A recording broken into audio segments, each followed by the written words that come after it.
Мына астанаңызда мизам шуақ болып тұр қазір.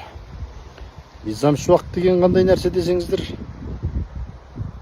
осы қыркүйектің аяғы қазанның ортасына дейін күн бір қатты жылынып, түнде салқын, таңертең кешке салқын болса да, күндіз жердің бауырын маужыратып, езіп бір ыстық болып тұрады ғой.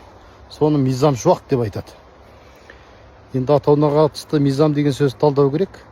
Мизам деген өзі қыркүйек айының ескіше атауы. Мизам деп айтады.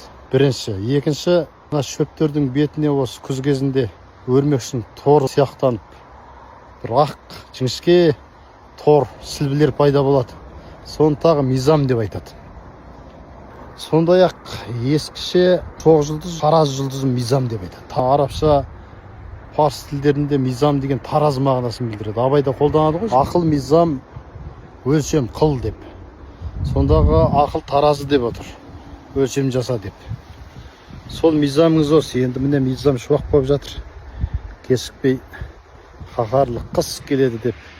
Жаздың бір соңғы тұяқ серпіп қалған сияқты дүние ғой. Солай ағайын.